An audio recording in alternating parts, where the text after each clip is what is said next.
first time you can hire a sub is when you need one. Hey, welcome back to the show. On this episode, we're going to be talking about all things subcontractors. So even if you're not a general contractor, you're a specialty, there may be a time where you need to use a subcontractor for parts of the project. And so we're going to cover on this episode, like when you should use subcontractors, how to find them, how to vet them, and then also what you need from them and what they need from you. So let's dig right into this. So when should you use a subcontractor? Even if you're a specialty contractor, let's say you are an electrician and that's all you do. Great. You're not going to need a sub very often. But what if you come across a project where, you got to bust out some concrete because of, for whatever reason, you may need to have a concrete sub, right? And you may need to have somebody, even if you're like, oh, customer, I don't do that part. You're going to have to find somebody, to do the concrete part of it. Wouldn't it be better for you to have a recommendation, even if you're not going to, run it through your business and carry the liability and mark it up and all that stuff? Wouldn't it be better to have a relationship with someone that you guys know how to work together with, that you could refer to the client? I mean, the answer for me is yes, right? Now, I would personally like to bring it to, run it through my business, have a little bit of markup on there to make some money, but also so that I can control the process. Because let's be honest here, nobody does things the same way.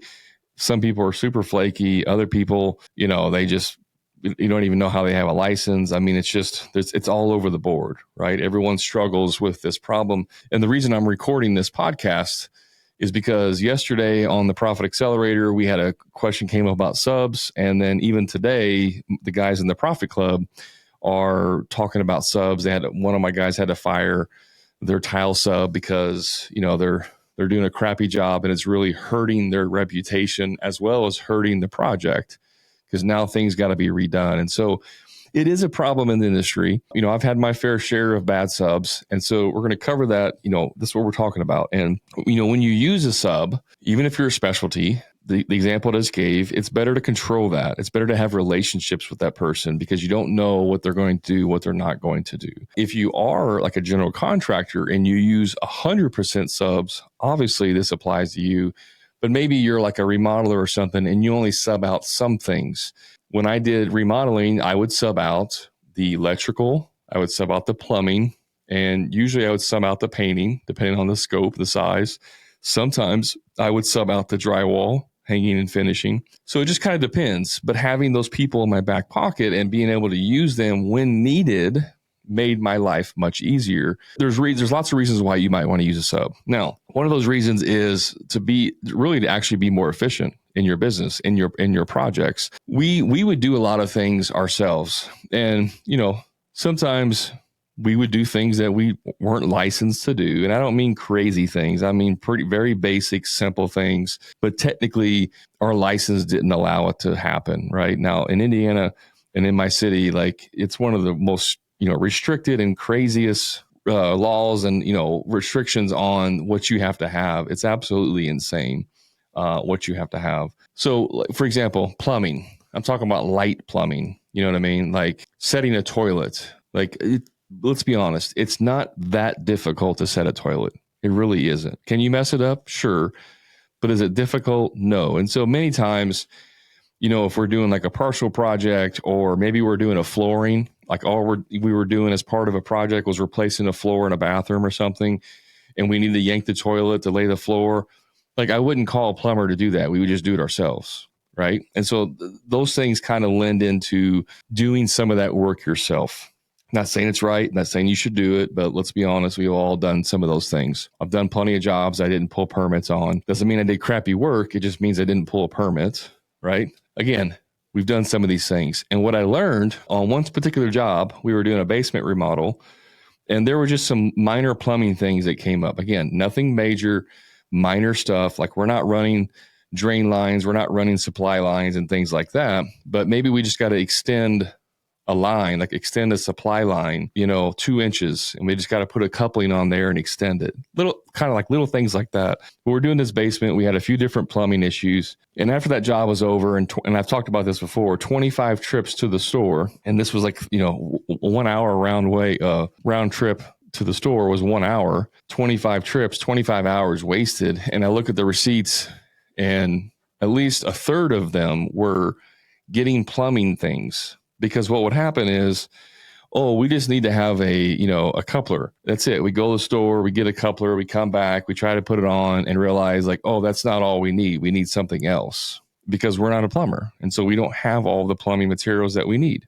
And so then we got to go back to the store, go back to the store, sometimes 2 or 3 times in one day to get one fitting or one thing. And after that, I was like, this is stupid. We're not going to do any plumbing whatsoever. From now on, we're just going to sub it out. And then once I found the plumber, that's what I did. And it made my life easier. Right. And so like, that's one reason, is to be more efficient in what you do. Sometimes we think that the more we do on a project, the more revenue we're going to keep in-house. Therefore, we're going to make more money. But in reality, if you're not good at it, it's actually costing you money. So my plumber, even though he on an hourly basis, he was 3 times per hour what I was paying my employees. From an efficiency standpoint, he was way faster and way better. And so like, even though he was costing me more money, it was actually saving me more money in the long run. So from an efficiency standpoint, that's one reason you would sub out. And this has nothing to do with like, just the mechanicals, just plumbing, electrical, heating and air. That's what you got to sub out. It could be anything. It could be stuff that you do. Maybe you're a carpenter by trade. That doesn't mean you can't sub out carpentry work, right? So like, from an efficiency standpoint, if it makes sense, have someone, a subcontractor that can do that stuff. Specialty, like one of my clients, Chris, that was on the episode a few weeks ago, he's an electrician. He knows how to do electrical work. And when he came in and he was out there doing electrical work, I was like, Chris, you can't do both. Like, you can't be the electrician and try to run your business. And so he found electrical companies that he could sub to, right? That doesn't mean that he never, ever, ever does stuff. If all we're doing is like, if he's swapping out a light fixture, a light switch, doesn't mean he can't do that. But from a project management, a project, organizing perspective, he's not the electrician on the job. He's not saying, okay, I will do the electrical on this job. He's looking for subcontractors that can do that, right? And then if he has to fill in here and there, that's okay. But he's not the one doing it, even though he's able to do that, even though he's licensed to do it. I think he's licensed. I could be wrong. But anyways, he's an electrician by trade. So even if you are a specialty, doesn't mean you can't use someone else, because again, for most owners, we're not trying to be on the tools. We're trying to get off the tools. So you may not be able to find an employee who can do that. And maybe you don't need, maybe as an electrician, you're only doing 4 jobs a month and it's only, 5 days a month worth of electrical work. Well, you don't need an in-house electrician to do that. And you don't need to be the one doing it, because that's 5 less days a month that you can work on your business. And so that's when you might want to use a specialty or, sub out that specialty. Another reason why you might want to use a sub is simply for scaling. If you're trying to scale your business, going the true GC route where you're 100% subs, that's going to be easier to do. If you're a roofing contractor and you want to build sales teams, I know that's where all the rave is, what's the word? The rave, I guess, where everybody wants to go build sales teams and then they sub out all of the work, right? You can do that if you're trying to scale and use a sub-only model, or even as an augment. You may have 2 or 3 in-house crews, but you still want to do more. Well, then you can augment that with subs. One of my good friends has a roofing company and he has like 2 in-house crews, but then he subs out, he has 3 or 4 sub crews. So he puts his in-house crews on the real tricky, hard stuff, and the regular cookie cutter stuff he throws to his subs, right? And that way he can control quality and offer multiple solutions for his clients. So that's another reason, like as far as scaling. So let's talk about how you find them, because this is usually the most elusive, part of finding subs. And more importantly, when they screw up, because when they screw up, it screws you up, right? And then you have to deal with that. So here's some ways you can find subs. The first and easiest is to ask other contractors. If you have friends that are general contractors, especially like home builders, and this is where I found my plumber. I called my buddy, Chris, who owns the roofing company. He also builds spec homes. I said, Chris, who do you use for plumbing? He says, I use this guy. I said, great. So I called him, built a relationship, started using him. He was my plumber. So other GCs who are using them and have a long history with them is probably going to be a good bet, because I can say, oh, what do you like about him? What's he suck at? What's the thing you wish he could fix? Like, I can ask those questions and he could tell me like, oh, well, he does great work, but just so you know, like, he's not going to call you back for 2 days. Doesn't matter. You won't have any problems. The work will be spotless, but he's just, he won't call you back for 2 days if you call him. Okay, now I know, like, am I willing to deal with that or no? Right? But I can get that information from other GCs. Vendors are a good place. Whenever I started subbing out tile work, because I did most of the tile myself, but once I started subbing out the tile work and I was looking for tile subs, I went to our vendor, our local tile supplier, and I said, hey, who are some tile subs that you can recommend? They had a sheet. He whips out a sheet out of the file folder and says, here's a list of like 20 names of tile subs that we recommend. So that's a good source, but you go one step further. You're like, okay, well, which ones would you hire for your job, for your house?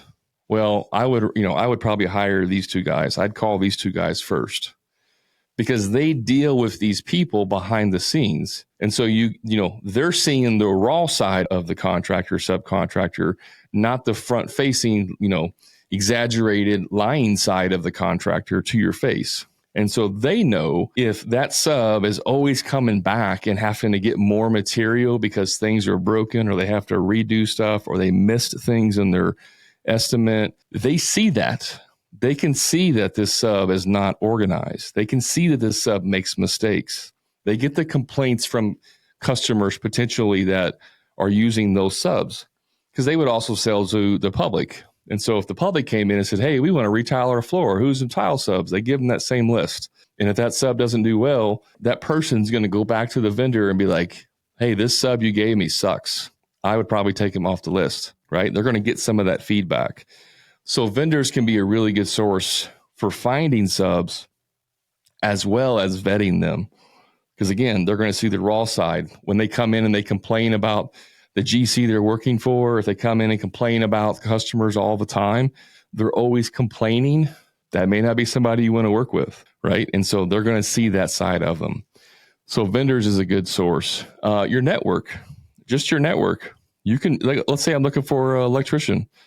I can post on my Facebook page, hey, I'm looking for a good electrical contractor that can help us with our projects. Who is one that you've used in the past and recommend? And if I get 3 or 4 recommendations, great. If I see a pattern where I get 15, 20 recommendations and there's one company that's recommended 4 or 5 times, that's a pretty good indicator that they might be a good source, right? And so I can call them, reach out to them, see if they're taking on any more subcontract work or not. I called lots of plumbers when I was looking that, were recommended by someone else, and I call them up and they're like, well, I mean, we're pretty busy. I'll take a look at what you got, but I can't guarantee you that we're going to get to it anytime soon. Well, that's not who I'm looking for. I'm looking for somebody who wants our work, right? So you can check that whenever you talk to them. And also, like I said, through your network and people that recommend you. It's really not that hard to find subcontractors. The hard part is vetting them. That is the hard part. And so let's talk about vetting them. The absolute best thing you can do for quality is visiting their job sites. Now, that's not always possible. You can't always visit, if someone's doing tile work for another GC, that GC may not want you on their job site looking at that tile work. If they're working for a retail for a customer, the customer may not want you just stopping by, a random person stopping by and checking that out. So it can be a little bit more challenging, for seeing their work in person. But if you can, that's going to be your best bet. That's going to be what you start with. The next best thing is going to be asking for pictures, but not just finished pictures. Work in progress pictures. Now, they may not have this because not everybody, does work in progress. But what I want to see is the before, the during, and the after. Why? Because anybody can go online and steal pictures and say it's their work. Anybody. If they have work in progress pics, there's a pretty good chance that they're doing the work, right? I mean, I guess potentially they can go on a job site or whatever, somehow come across pictures. I don't know. But if they have work in progress pics, then that's usually a good indicator that they're doing this work. And with a picture, yeah, you're not going to see all the detail, but what you can definitely see is when stuff looks jacked up. You can tell when stuff looks jacked up. I've seen contractors post Facebook ads of like a bathroom remodel and, the tile in the shower that they did. And on the Facebook ad picture itself, I can see, uneven grout lines. I can see problems in the tile. Now, I have a trained eye. The average person just sees, ooh, pretty picture, and they don't see that. But I can see it. You know what I mean? I can see that. And so like you have to be able to look at that. And so if you have pictures, you'll be able to tell like, okay, this looks like crap.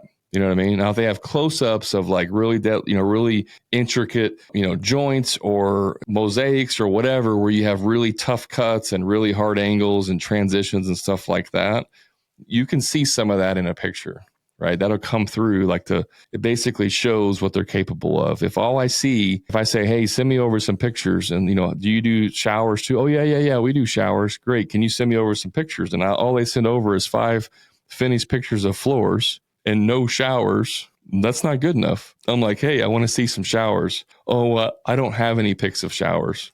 Red flag, right? I mean, again, it doesn't mean that they can't do it. It just means that that's not what most people do. Most people are proud of their work and they take pictures, if not just to show their wife or spouse, look what I did, right? Or even for their own photo album so they can go back and look at how awesome they are. Like most people are going to take pictures of their work. So when you don't have pictures, at least a few, that's usually an indicator that they haven't actually done what they say they can do, right? They may just have only done tile floors and they think because they've done tile that they're capable of doing showers, but that's not the same as actually doing showers. Makes sense? So we got to check that. Look for red flags in communication, because if they don't communicate well with you, then they're probably not going to communicate well with the customer, and they're not going to communicate well with you during the project. So, how we do anything is how we do everything, is the saying. And so like if they're like, oh, well, when we talk to the customer, I'll make sure that, I communicate well, but with you, I just kind of keep it brief. That's not good enough. Like, cause you're going to default to your highest level of training. So if you're only as good as, what you normally act at, then you think you're going to raise the bar whenever you're talking to a customer. That's usually not good enough. It just usually doesn't work. So you have to really, check for communication red flags. Also, just do some research. Like literally go online and research the company, and then behind it put scam or reviews. If you go on Google and you search for, Brad's Tile, my town reviews, it's going to pull up anything that has reviews about that company. If there's any kind of scams, you can check for lawsuit, right? Brad's Tile town lawsuit. You can go and check your local records, your court records, and see if there's been any lawsuits filed against that company. That's all public knowledge. So like literally just a little bit of research on your own, some due diligence, you can find out a lot of this information. Most of the time we don't do it because we're lazy, and we're lazy because we're too busy. Like, I don't have time for that. I just got to find a sub. The worst time you can hire a sub is when you need one. Let me say that again. The worst time you can hire a sub is when you need one, because you're looking to solve a problem, and that's a solution. And so you see it as a way out of this problem, not as this is a long-term relationship that I want to build with this person and then, do a lot of projects together. Those are the ones where you get in trouble and then you have a bad taste and then the job's over and blah, blah, blah, blah, blah, and then you have to go back and fix it and all that crap. So try to find your subs now when you don't need them than when you do need them. Also, I like to have 2 or 3 subs of the same trade in my pocket, my back pocket. Now, I may only use one of them 99% of the time, but having the other 2 as backups that I vetted can be helpful in times whenever I need that. Because what happens if you get really busy and you got like 4 projects going at once, and you got to have a plumber around the same time? You may need to bring in a second plumber to do 1 or 2 of those jobs, right? And now you can't rely on the other one, or you're going to have to delay for a week or 2 until they get done with the other project. So it's not a bad idea to be able to go 2 or 3 deep in your sub list to solve problems. Also, you can have different subs to match different requirements. Hey, just a quick timeout from the show. If you're a frustrated contractor who's dealing with low profit margins, stuck working on the tools every day, or doing free estimates for people who are never going to hire you in the first place, I invite you to my private contractor community, the Profit Club, where contractors just like you are adding 2 to 3 times more profit each year without producing any more jobs, and finally getting completely off the tools to never do another free estimate again. So if you're ready to increase your profits, stop doing free estimates, and get off the tools, then all you have to do is click the link in the show notes to learn more about the Profit Club and see how it can easily 2 to 3 times the cash in your pocket, give you a proven sales process that will convert more jobs with ease and get you off the tools once and for all. And the best part is you can do all of this without having to produce more jobs than you currently are. Click the link to learn more. Now let's get back to the show. I had a painter guy who worked on the side. Like he used to be a painter full time, got in trouble, but he did painting on the side part time. Well, I kept him for very basic, simple projects. Like if someone had a door in a garage and they needed it painted, like we're installing the door and it needs to be painted, I'd call that guy because he would only charge me like $150 to go out there and paint it. I would never use him on a big project. I would never use him for anything that was of any significance. If we were doing a big remodel, I used my main painter, who was much more expensive, but did good work, right? So you can have different levels of subs depending on the situation.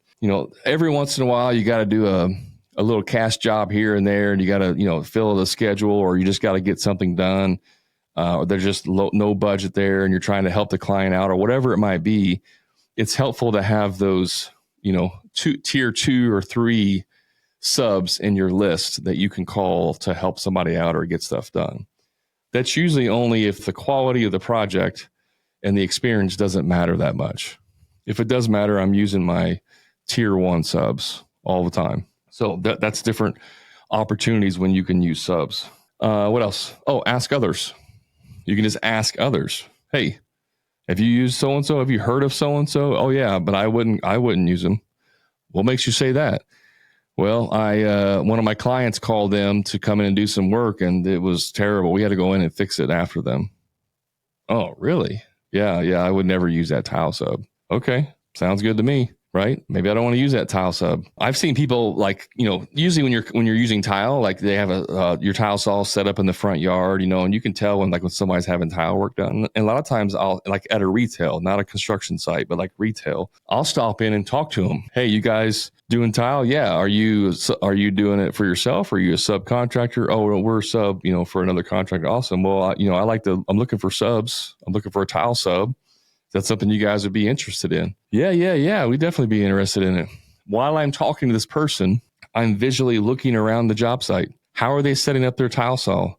Are they setting it in the driveway and they're splashing, tile cut off in water onto the driveway and leaving marks?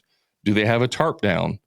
Like I'm visually looking to see how messy they are, how much care they put into working on the job, right?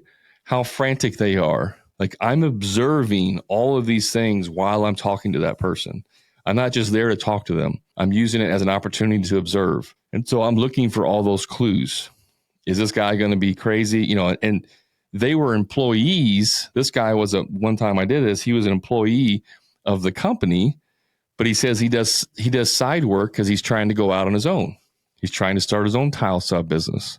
That could be a good potential future sub. Now, I don't want to use necessarily someone part-time all the time. Like I talked about the painter, but if he's transitioning and I can be the one that gives him the opportunities, then there's going to be more loyalty there with me, you hope, because I'm giving him opportunities, right? But again, you got to vet them. Now, in that situation, if he's a lead guy working for another tile installer, he's going to have pictures of work that he did. It's just that he did it for someone else. It's still the same thing. Like if he's the guy doing the work, I'm still counting that, even though he did it for his employer. I don't have to have someone who's like currently doing, being a sub for someone else or whatever. So those are things that you can look for when you're talking to them. Honestly, if you can create like a sub training program, that is like the best thing you can do. Because if you can get people who are looking to start their own business and then help them become a sub and then give them business in the process, if they're a good person, they're going to be loyal to you. You're going to have, first right of refusal whenever there's a conflict in the schedule. Like that's a situation you want to be in. You want to be in a situation where you basically are feeding this subcontractor all of the work they need. They may have one or two other people they work for, but you're giving them 60, 70, 80% of their work and keeping them busy nonstop. That's the ideal situation. And if you can help facilitate for somebody, then you're going to have loyalty there, hopefully for a long time. And they're going to be good subs because you can also kind of train them up to, make sure they're doing things the way you want them to. They don't have like bad habits with other subs. Sometimes you talk to a sub, like a tile sub, and they go, all we do is labor. We don't provide tile. The general contractor provides all the tile and all the everything. All we do is show up and do the labor. That's not a sub I want. I want a sub who's going to be maybe turnkey or maybe provide more of that stuff, right? Now, if that's what you want to do, that's cool. But you got to make sure that aligns with what you're looking for. Let's talk about what you need from them and what they need from you.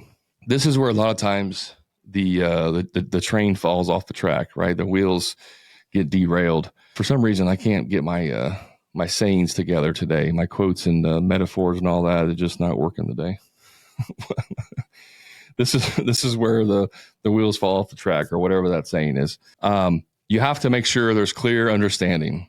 So number one, most importantly, if you're going to use a sub, you have to get their COI, their certificate of insurance. You have to collect that because when you get audited from your insurance, they're going to ask for that. And if you don't have that, then they're going to charge you for the workers' comp and you're going to end up paying more money. You don't want that. So first thing right off the bat, hey, you're a sub. I'm looking for a sub. Would you like to come and do work for me? Yes, perfect. I need your COI and your, any required licenses with your state or county and your workers' comp with the COI. Send that over to me, please, because we can't do any work together until I have those things on hand. Create some type of system to make sure you track that. Don't just get a letter sent to you or an email sent to you, and then you archive the email, and then a year later, you're like, crap, I don't even know if I have that. Make sure you have a folder, at least a Google Drive folder, and create a folder for that subcontractor, and then have, put that COI in there and rename the file if you need to.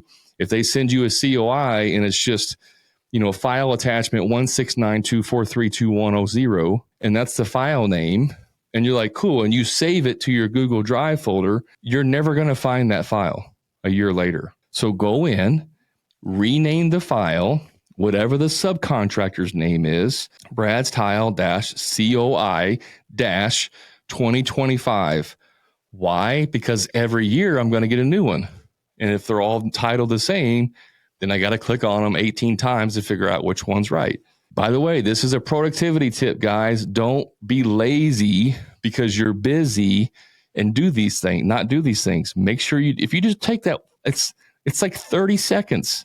Take 30 seconds to rename it, create a folder for that sub, drop it in there, and you're golden.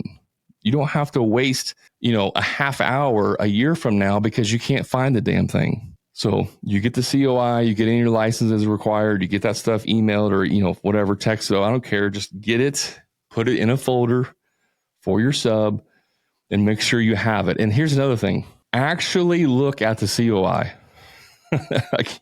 I've been sent expired COI certificates from subs. It's like 2020 and they're sending me 2019. You have to literally look at the COI. It takes, again, 30 seconds to look at it and make sure the dates and everything is correct.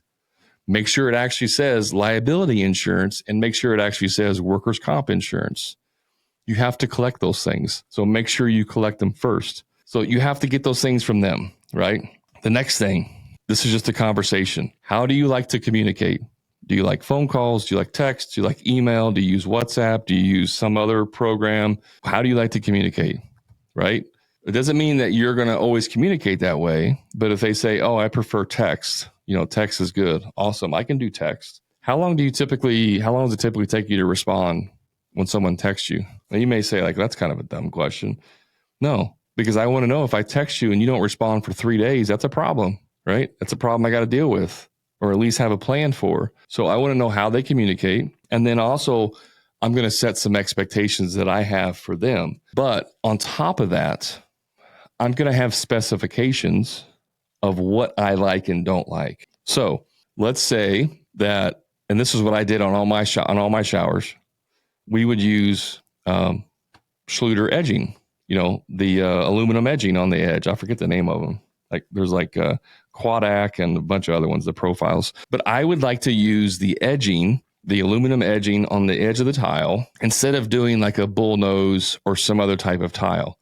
I'm just a fan of the edging. So if I'm just, telling a sub, hey, go over there and do that tile, and I don't have a specification of like, we always want to use edging, right? You need to have a piece of paper that says, this is what we like to do. This is how we do things. These are what we're requiring to have done. You need to have a specifications sheet. You also need to have a subcontractor agreement, which is a legal agreement that has how they're going to get paid, right? What's the payment terms, what they're responsible for, like how that relationship works. It's not as intense of like your normal contract with the client, but it's still an agreement that just has this stuff outlined. Payment terms, insurance requirements, all that stuff, right? So you need to have a subcontractor agreement in place that's going to protect you in case stuff goes wrong. One thing that I learned this the hard way too, and I've said this before, people do things differently. So one time I had this job. It was a bad situation. A young single mom bought this house. The home inspector totally screwed her. Like he didn't even get in the crawl space. Turns out that area had flooded multiple times. The bottoms of the subfloor were completely rotted. Like the plywood was falling apart. It was an older house. It had plywood, not OSB, and it was delaminating. I had to go in there and cut up the entire subfloor in the house and put it back down. But the plumbing was also ruined. So I said, hey, I got a plumber. Now, I wasn't subbing it out. I just said, I got a plumber. It was somebody that was in my B&I group that I had talked to many times, but I didn't properly vet them all the way. I have a sub that I can recommend. And she didn't know anybody. She took my word for it. And so she hired this plumber. And after they roughed it in, I come in and check it. And they had stubbed out through the cabinet. All the supply lines were stubbed out PEX. They used PEX through the whole house. No problem. But they stubbed PEX through the cabinet, through the floor, for the water heater, everywhere, right? And in my opinion, looked terrible. I didn't know that. Now, I wasn't the GC. Like, I wasn't the one telling them what I wanted. She didn't have a clue.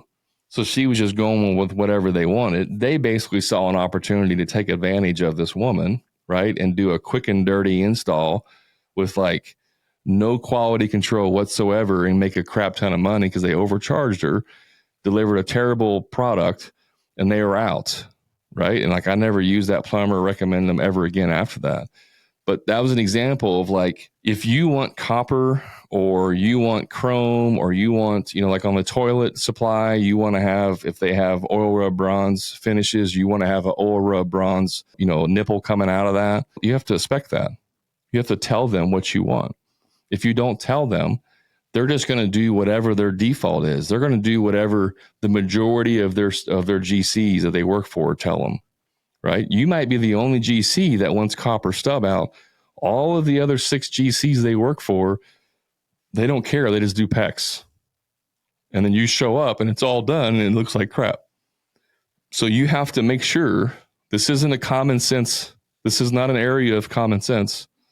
Like, common sense doesn't dictate you do a copper stub out. No, that's literally just different ways of doing it. So you have to specify how you want certain things done if you expect your sub to actually do those things, right? If you have a work order, if you have a subcontractor agreement, and you have a specification sheet along with the work order of the work being done, and all that stuff is outlined, and it says in the work order and your specifications, all plumbing rough in for fixtures need to be copper stub outs. If that's in there, and then they show up and do PEX, that's on them. Now you go back and say, hey, it says right here in the work order and in our specifications to do copper stub outs. You need to fix this on your dime, right? But you can't go back and do that if you didn't tell them. It's not common sense. You can't use common sense here. It's how are we going to do this? This is how we want it done. And then the last thing on that is when you do hire them, if you have an opportunity to try them out on a, I don't want to say a low quality job, but a job that's not as high profile, or a simple job, by all means, try them out on an easy job or a simple job, a low cost job. That way, if they do screw it up, you're not out tens of thousands of dollars. But then you have to verify, guys. You have to actually go and verify everything they're doing. Does it mean more trips to the job site? Yes. But this is a relationship that you're building for years, potentially. This relationship could make you or break hundreds of thousands of dollars in your business. It's very important that you spend the time required with your subs to make sure they're doing it right.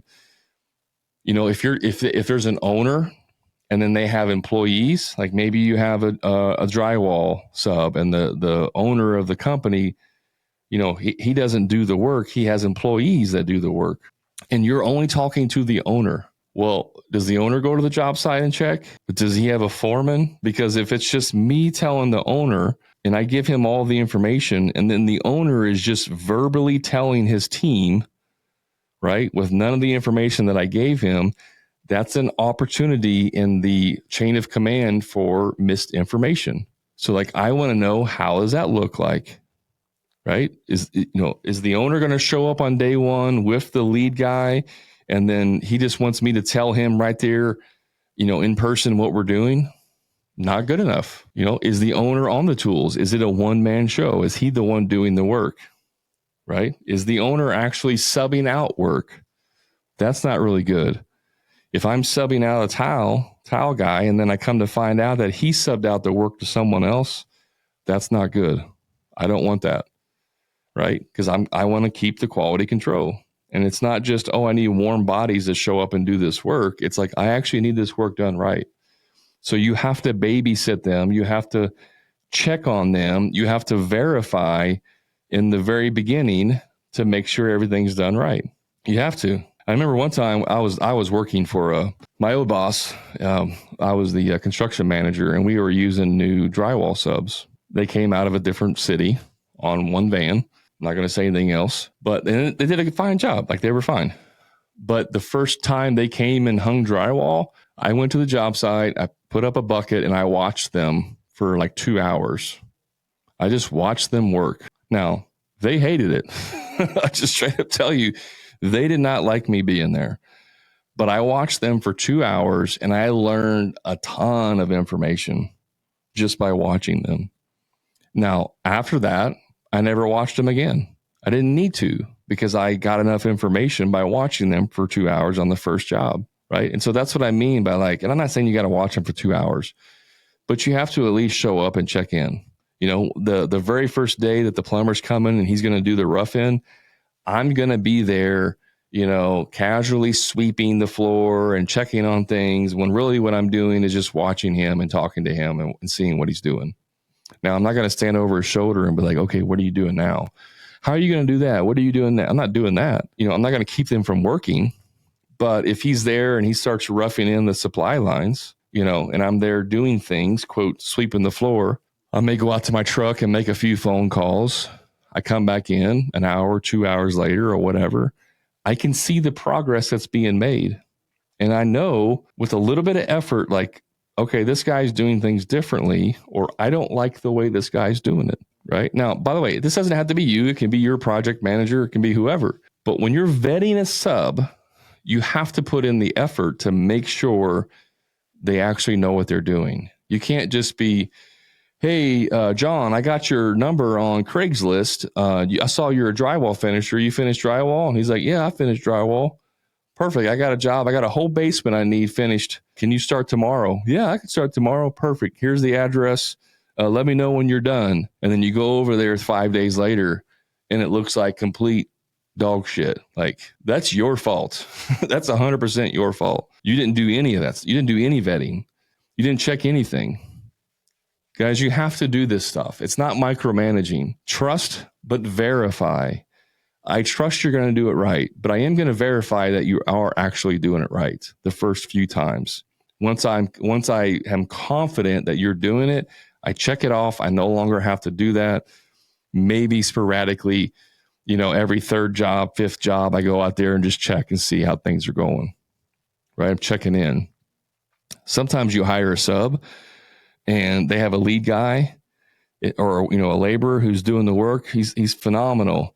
And then 6 months, a year later, that guy quits.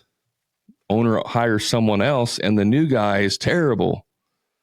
Right? You have to check that stuff. If I know that Jose is the one doing the work every day for 6 months and then I find out that he's not doing anymore, Chris is now the new guy, I restart the process. Hey, Chris, how you doing? How's it going? How long you been doing this? Blah, blah, blah, blah, blah. Okay, I'm going to hang out here for an hour or two and check on you. Is it a lot of work? Yeah. What's the alternative? Just completely abdicate all responsibility.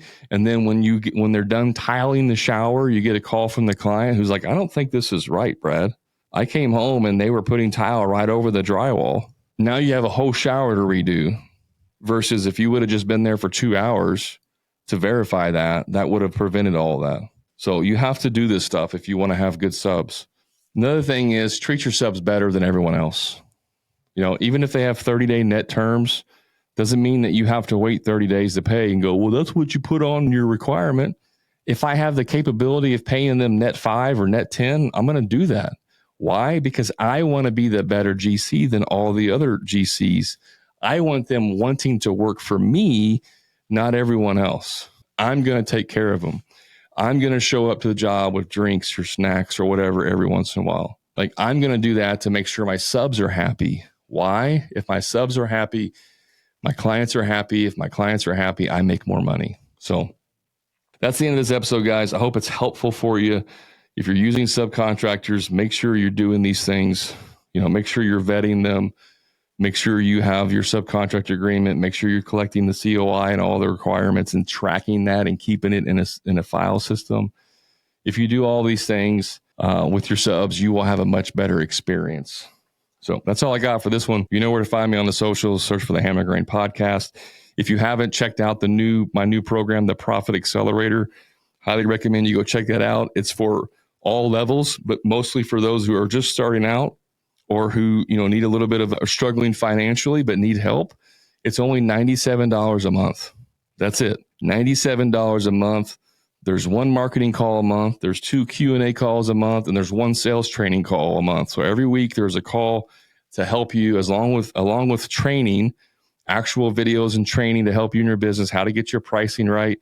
It even includes an estimate audit and a profit audit from me personally.